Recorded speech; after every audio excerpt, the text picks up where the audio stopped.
Welcome back. हुकूमती उमूर में पूरी आबोताब लौटेगी कल, जब वज़ीर आज़म जनाब नवाज शरीफ पाकिस्तान वापस पहुँचेंगे। इससे कबल न्यूयॉर्क रवाना हुए थे जनाब वज़ीर आज़म। गुज़िश्ता हफ्ते इतवार को तकरीबन 9 रोज़ की गैर हाज़िरी रही है।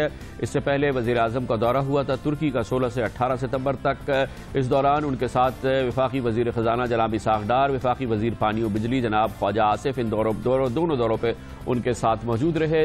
तुर्की के दौरे पर उनके साथ सिंध और पंजाब के वज़राए आला भी गए थे। इस दौरान पाकिस्तान के उमूर के हवाले से अहम पेश रफ्तें भी होती रही हैं। पेश रफ्त हुई है वज़ीर आज़म 18 सितंबर को माफ़ कीजिएगा तुर्की के दौरे से वापस आए थे, जिसके 2 रोज़ बाद वो लंदन के रास्ते अमेरिका रवाना हो गए थे। अमेरिका में उनकी मौजूदगी के दौरान अक़वाम मुत्तहिदा के इजलास में शिरकत के लिए न्यूयॉर्क में मौजूदगी के दौरान पाकिस्तान में दहशतगर्दी के बदतरीन वाक़यात हुए। 3 वाक़यात पेशावर में हुए, जिसमें चर्च हमला हुआ, सेक्रेटेरिएट मुलाजमीन पर हमला हुआ और कल किस्सा ख्वानी बाज़ार में हमला हुआ है। इस दौरान पाकिस्तानी मईशत के लिए इम्तहानी माहौल भी देखने में आया और रुपए की कदर तेज़ी से गिरती हुई महसूस हुई। इसी दौरान ये कदर जब गिर रही थी, वज़ीर आज़म की मुदाखलत पर यह कदर बहाल हुई और स्टेट बैंक ऑफ पाकिस्तान उन इक़दामात को करने पर मजबूर हुआ जो इससे पहले वो नहीं कर रहा था। इस दौरान बारहा ये महसूस किया गया कि ख़ास तौर पर वफाकी वज़ीर ख़जाना जनाब इसाक़ डार की पाकिस्तान में मौजूदगी ज़रूरी थी और उनकी अदम मौजूदगी को ख़ास तौर पर नोट किया कि कारोबार के हवाले से और मईशत के हवाले से जो सख्त तरीन लम्हात थे वो इसी दौरान देखने में आए। हुकूमती उमूर के हवाले से ख़ास तौर पर जो चीज़ें इस वक्त रुकी हुई हैं उसमें चेयरमैन नैब की तैनाती का मामला है। बहुत सारे हुकूमती उमूर ऐसे हैं जो कि इस वक्त तातुल का शिकार हैं, उन्हें आगे बढ़ना है और इम्कान यही है कि कल जब वज़ीर आज़म अपने दफ्तर में वापस आएंगे तो इन उमूर पे तेज़ी से पेशरफ भी होगी। गैर मुल्की दौरे के दौरान यकीनी तौर पर पाकिस्तान ने खारजा उमूर के हवाले से बहुत बड़ी पेशरफ्त हुई है। वज़ीर आज़म का दौरा हुआ कल भारतीय वज़ीर आज़म डॉक्टर मनमोहन सिंह के साथ, जो कि इंतहाई अहम पेशरफ्त है और अक़वाम मुत्तहिदा की जनरल असम्बली के इजलास में उन्होंने न सिर्फ शिरकत की बल्कि खिताब के दौरान कश्मीर के हवाले से पाकिस्तान के अपने मौक़िफ़ का भी इजहार किया। वो भी बहुत अहम पेशरफ्त है और उनकी अहम मसरूफियत थी। इसके अलावा उनकी ईरान, कतर, श्रीलंका और कई दूसरे अहम ममालिक के सरबराहान, जिसमें जापान के वज़ीर आज़म भी शामिल हैं, उनसे मुलाकातें भी हुई। IMF की सरबराह से भी मुलाकात हुई। अहम सरमायाकारों से भी वज़ीर आज़म की अमेरिका में मुलाकात हुई है। इससे पहले तुर्की के दौरे के दौरान उनकी तुर्की की क़यादत के साथ बहुत अहम मामला तय पाए हैं। अभी हमें नहीं पता कि इन दौरों के दौरान जनाब ख्वाजा आसिफ और जनाब डार की इस तवील गैर हाज़िरी, मुल्क से गैर हाज़िरी के दौरान वो क्या उमूर थे जिसमें कि इन्होंने हिस्सा लिया और इस हवाले से कोई बड़ी पेशरफ्त हुई हो। फ़िलहाल हमें इसके बारे में नहीं पता है, लेकिन बहरहाल ये इंतहाई अहम दिन रहे हैं। इस दौरान पाकिस्तान में जो पेशरफ्त होती रही है वो भी बहुत अहम है। अब देखना यह है कि वज़ीर आज़म की मौजूदगी के बाद, वफाकी वज़ीर दारुल हुकूमत में वापसी के बाद और ख़ास तौर पर वफाकी वज़ीर ख़जाना जनाब इसाक़ डार की वापसी के बाद पाकिस्तान के ये उमूर जो कि काफ़ी देर से जो अपनी टेंशन के मुस्तहिक हैं, उन पर किस हद तक टेंशन आती है और किस तरीके से ये मामलात आगे बढ़ते हैं। वक्त कम है और मुकाबला का ज़्यादा, इस सिलसिले में कोई दो राय नहीं है। कल जब वज़ीर आज़म वापस आएंगे तो उनकी मेज़ पर और उनके दफ्तर में यही उमूर उनके इंतज़ार में मौजूद होंगे। लेते हैं कमर्शियल ब्रेक और उसके बाद जिक्र करेंगे अमेरिका के सफ़ीर रिचर्ड ओल्सन से। हमने एक ख़ुसूसी इंटरव्यू किया है। रिचर्ड ओल्सन कहते हैं तमाम जंगों का अंजाम मुज़ाकराती होता है, कम अज़ कम अफ़गानिस्तान में तालिबान के साथ हम यही कर रहे हैं। इस इंटरव्यू में उन्होंने ये भी कहा है कि पाकिस्तान के जौहरी प्रोग्राम के हवाले से अमेरिका को मुकम्मल एतमाद है और ये भी उसे एतमाद है कि ये मुकम्मल तौर पे मजबूत हाथों में और सही हाथों में है। जनाब रिचर्ड ओल्सन का इंटरव्यू आप देखेंगे कमर्शियल ब्रेक के बाद।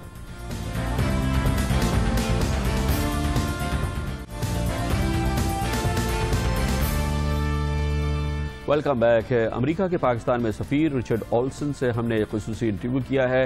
रिचर्ड ओल्सन से हमने पाकिस्तान और अमेरिका के दो तरफ़ा ताल्लुक़ात के हवाले से जो अहम मामलात हैं उस हवाले से सवालात भी पूछे। रिचर्ड ओल्सन से हमने ये भी पूछा कि अफ़गानिस्तान के हवाले से अमेरिका अफ़गान तालिबान से मुज़ाकरात करना चाह रहा है, क्या हम इससे यही नतीजा अक्स करें कि तमाम इस किस्म की सूरत हाल का हल मुज़ाकरात के ज़रिए ही होता है, तमाम जंगों का अंजाम मुज़ाकरात के ज़रिए ही होता है, और ये कि क्या इन मुज़ाकरात के नतीजे में अफ़गान तालिबान और अमेरिका के दरमियान कोई ऐसा समझौता हो सकता है जिसमें अफ़गानिस्तान में किसी एक मौके पर आइंदा आने वाले मुस्तक़बिल में अफ़गान हुकूमत, तालिबान और अमरीकी फ़ौज एक साथ एग्जिस्ट करे। रिचर्ड ऑल्सन का खुसूसी इंटरव्यू मुलाजा फरमाइए। Thanks for joining, Ambassador. We are at a stage where US is in a talking mode with the same forces it fought for 13 years, and Pakistan is moving in the same direction. Does it show that big military powers, they don't, but the militancy prevailed? Is this a conclusion correct? Is it a correct conclusion? Well, first of all, thank you, Kamran Sahab, for inviting me to join you today. And let me start by extending my condolences to the people of Pakistan for the death of so many innocent people at the church in Peshawar on Sunday, which is just a terrible incident, a really horrendous and gruesome loss of life, and we utterly condemn any such terrorist acts. In terms of what the United States is doing with regard to reconciliation in Afghanistan, which you alluded to, we're very supportive of the Afghan-led and Afghan-owned reconciliation process, and we think it's very important that that be an entirely Afghan-led process. Within that context, the government of Afghanistan has set out certain end conditions for the negotiations: renunciation of violence, breaking of links with international terrorism, and acceptance of the Afghan constitution. So it's a very framed set of discussions, and we're supportive of them going forward. And we appreciate the role that Pakistan has played in helping to facilitate Afghan reconciliation. With regard to the question of Pakistan's own discussions, that's of course a matter that's up to Pakistan. So I don't really have any commentary on that. It would probably be premature for me to offer anything. But on your fundamental point, we recognize that wars of this nature have to end with some kind of discussion. One of the things that we are very conscious of was that when there was an end to the Soviet occupation of Afghanistan in 1989, there was not a political settlement as part of that, as part of the Geneva Accords.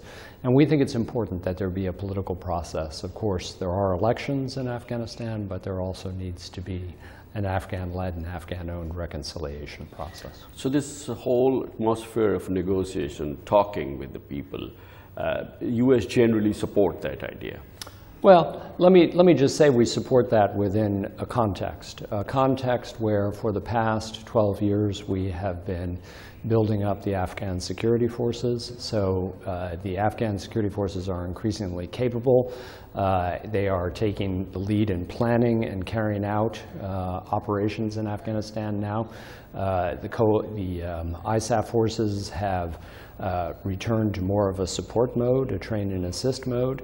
And the Afghan forces are actually carrying out the fight. So it is not the case that we are just pursuing reconciliation. This has to be seen in the overall context of the political and economic development of Afghanistan and the great gains that have been made by the Afghan state over the course of the past 12 years. And if this process succeeds, we could see in 2014, while the U.S. leaving, maybe for a short period of time, the Taliban forces and Afghan government, and maybe U.S. forces coexisting for a short period of time. That's an ideal solution we are heading to?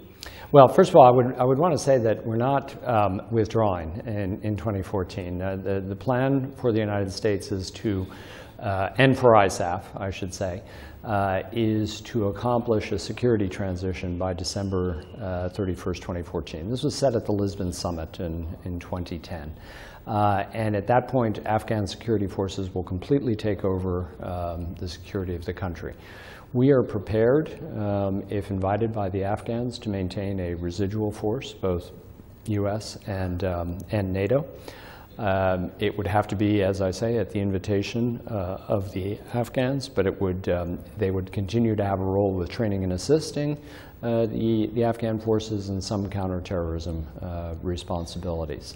And so the idea is that this would provide an assurance of some stability going forward. But there is a U.S. desire that there is some elements of U.S. forces stay to meet maybe a resurrection of Al-Qaeda, and whatever that intense desire is already there. Yes, well, we're having discussions right now with the Afghan government for a bilateral security agreement. And the Afghans have their own internal process of deliberation and consultation on that agreement. But the basic principle, as I say, is if the Afghans were to invite us to stay, we would be prepared to leave some kind of residual force. And of course, the decision would have to be made by the president about the size of any such force. But the missions would be primarily to train and assist the Afghan forces, to continue to train and assist, and also some counterterrorism responsibilities. Ambassador, the Pak-US relationship, the Nawaz Sharif government is now in the 4th month of its government. How do you characterize the bilateral relationship at the moment, Pak-US relationship? Where do they stand now? Well, I think the relationship is in very good shape. It's no secret that we went through a difficult year about a year and a half ago. Many challenges to the relationship. I think the good news is both sides came back determined to rebuild the sense of partnership and a relationship that goes back 65 years. And of course, the news that is important just in the last day is President Obama has invited the Prime Minister to come to the White House for a meeting on October 23rd. So we're very excited about this. As you know, President Obama was one of the first people to call the Prime Minister after his election in May. And they already have established a very cordial relationship, and we look forward to enhancing that going forward. We had a great visit by Secretary Kerry earlier in the summer, and during the course of that visit we agreed that we are going to revitalize our strategic dialogue, focusing on key areas of mutual concern between the two countries. Now, where do you see Pak-US relationship when we enter more into a normal phase, military to military security, out of that scenario, 2014 forward?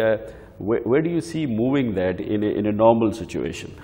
Well, I think one of the things that we want to do as much as possible in our relationship is we have a lot of good government-to-government aspects to our relationship. You mentioned security assistance. We have a large assistance program, the second largest U.S. government assistance program in the world. All of those programs together, we've been putting in about $3 billion a year in assistance into Pakistan. But I think over time, we want to try to privatize the relationship. And what that means is we want to emphasize trade and investment, not just aid. This was one of the themes we developed at the Dubai Business Conference, which the government of Pakistan supported with us in June. We had a strong representation from 4 ministers from the government came and very much endorsed this idea of looking for business opportunities going forward. I also think the people-to-people dimension is very important. We have the largest Fulbright scholarship program in the world here in Pakistan.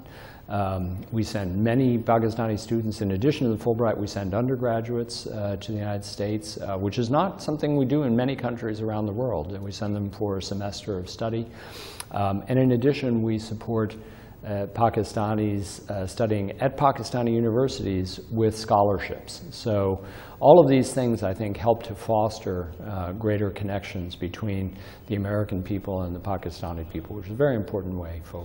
Commercial break के बाद जब वापस आएंगे तो America के सफ़ीर से ये भी पूछेंगे कि अमेरिका में ये बात सामने आई है कि पाकिस्तान के जौहरी प्रोग्राम के हवाले से अमेरिका जासूसी करने के लिए कसीर सरमाया खर्च कर रहा है। क्या अमेरिका को पाकिस्तान के जौहरी प्रोग्राम पे एतमाद नहीं है? ये सवाल होगा कमर्शियल ब्रेक के बाद।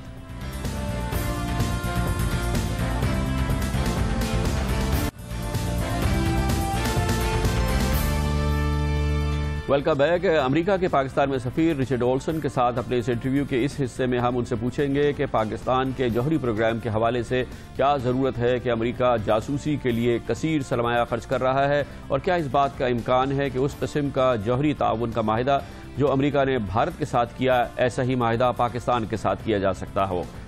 इस हवाले से रिचर्ड ओल्सन के जवाबात और हमारे सवालात। We're going to see emphasis on trade, business, social sector, education. What about the security relationship, the military-to-military ties, which dominate the relationship before? They're going to fade somewhat. Well, they should. Yeah. We have a long-standing relationship between our military and the Pakistani military. It, like other aspects of our relationship, went through a difficult period in 2011, but the relationship is now in much better shape. We have regular meetings between the two sides.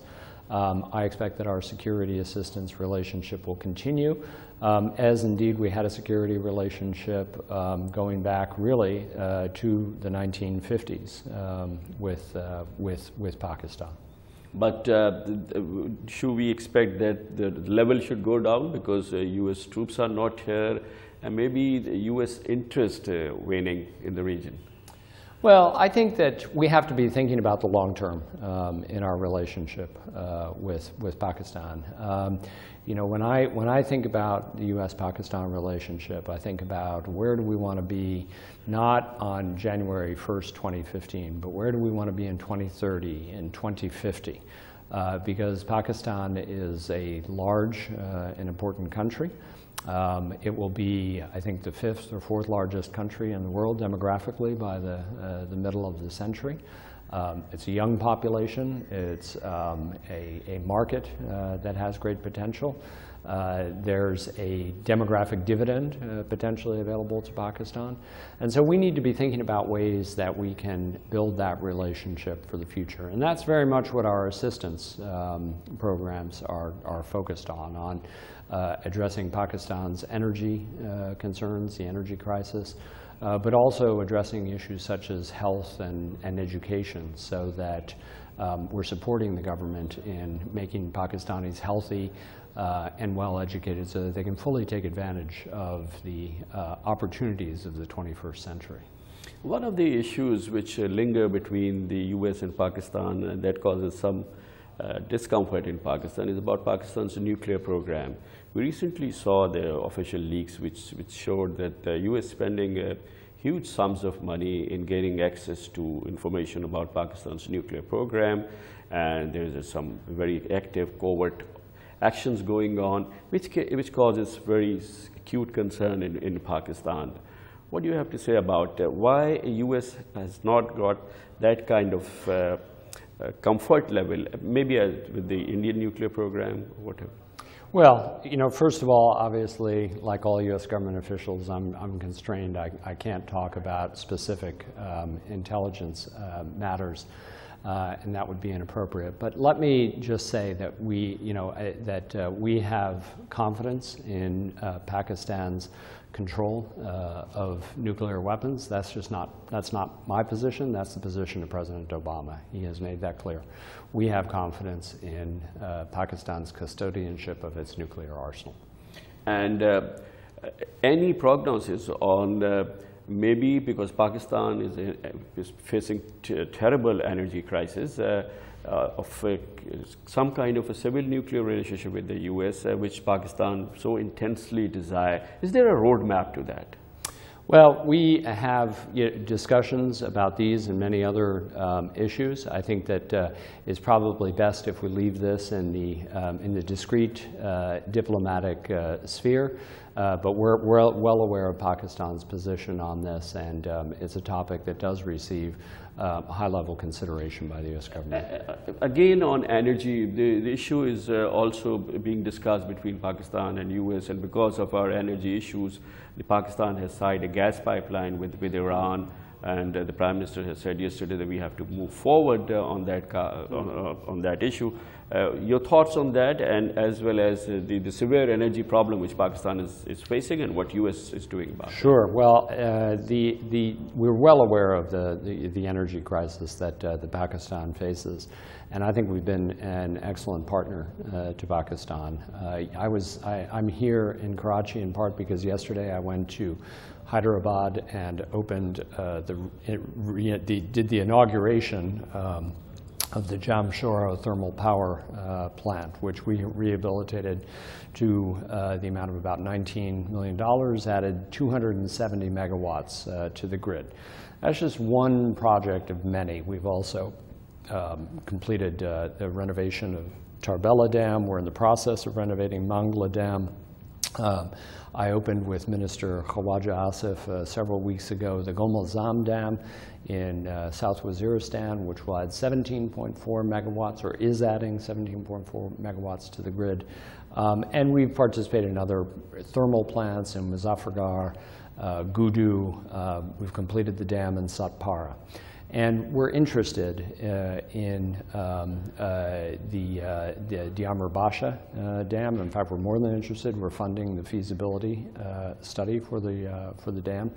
And we recently provided a $95 million loan for the development of a wind corridor in Sindh province.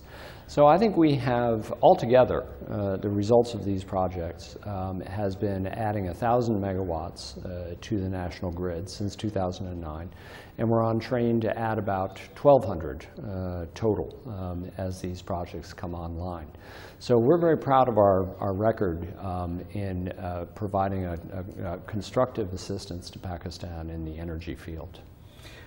The very typical security situation in Pakistan, what are the areas where you can see a solid progress in trade and business? What are the areas? Well, look, the first thing to note is that the United States continues to be one of the top investors in Pakistan.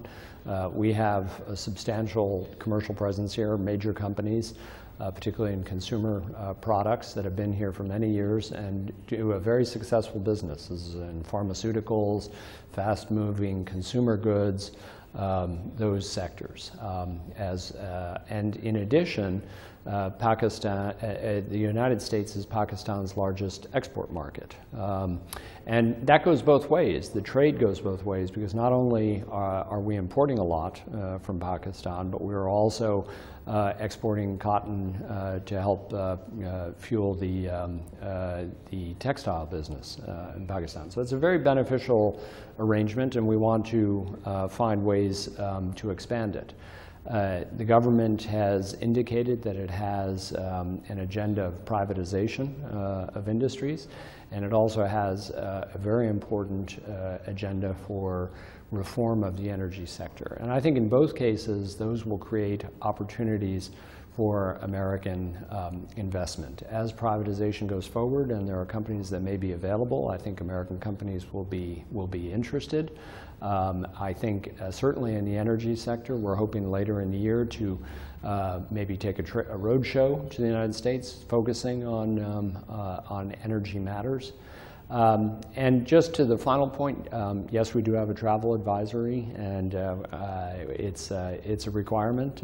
We stand by the judgments in those travel advisories, which is to inform our citizens of conditions. But at the same time, it's not a disincentive for businessmen to come here. As I say, I just came from Pakistan Expo 2013, and we had several delegations of American businessmen who were here looking for opportunities.